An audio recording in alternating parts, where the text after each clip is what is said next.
Season 7 ഉയർന്നു വന്ന വളരെ പോപ്പുലറായ ഒരു വേർഡായിരുന്നു PR എന്നത്. ആ വേർഡ് പുറത്തു കൊണ്ടുവന്നത് ബിന്നി ആയിരുന്നു. ശേഷം ബിഗ് ബോസിൽ നടന്നത് വൻ പ്രശ്നങ്ങൾ. ബിഗ് ബോസ് കൊടുത്ത ഒരു മോർണിംഗ് ടാസ്കിന്റെ ആയിട്ടാണ് ബിഗ് ബോസിൽ ഏറ്റവും കൂടുതൽ PR വർക്ക് ചെയ്യുന്നത് അനുമോളാണെന്ന് ബിന്നി പറയുകയുണ്ടായത്.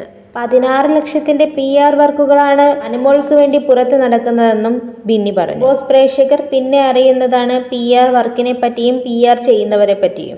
അനുമോൾ തന്നെയാണ് ബിന്നിയോട് പറഞ്ഞതെന്നും 6 ലക്ഷം രൂപയുടെ PR വർക്ക് ഞാൻ പുറത്ത് ചെയ്യുന്നുണ്ടെന്നും 50,000 രൂപ ഞാൻ കൊടുത്തിട്ടുണ്ടെന്നും അനുമോൾ ബിന്നിയോട് പറഞ്ഞു എന്നുമാണ് ബിന്നി അന്ന് പറഞ്ഞത്. അതിനുശേഷം ഇവർ തമ്മിൽ ഞങ്ങൾ ഉണ്ടാകുകയും പിന്നെ ഇവർ തമ്മിൽ മിണ്ടാതാവുകയും ചെയ്തു. പുറത്തിറങ്ങിയ ബിന്നി ധാരാളം സൈബർ ബുള്ളിങ് നേരിട്ട വ്യക്തി കൂടിയാണ്. ഇപ്പോഴിതാ ഒരു ഷോപ്പിന്റെ ഇനാഗുറേഷൻ എത്തിയ ബിന്നിയോട് അനുമോൾ ബിഗ് ബോസിന് ശേഷം വിളിച്ചിട്ടുണ്ടോ എന്ന ചോദ്യത്തിന് മറുപടി നൽകിയിരിക്കുന്നു. എന്നെ വിളിച്ചില്ല, പകരം നൂബിനെ വിളിച്ചിരുന്നു എന്നാണ് ബിന്നി നൽകിയത്. ന്യൂ ഇയറിനും നൂബിനെ വിളിച്ചിരുന്നു. പിന്നാലെ ധാരാളം കമന്റുകളാണ് ഇരിക്കുന്നത്. പ്രശ്നങ്ങൾ ഇതുവരെയും തീർന്നില്ല, ഇപ്പോഴും ശത്രുതയിൽ തന്നെയാണോ എന്നും കമന്റുകൾ ധാരാളം വന്നിട്ടുണ്ട്.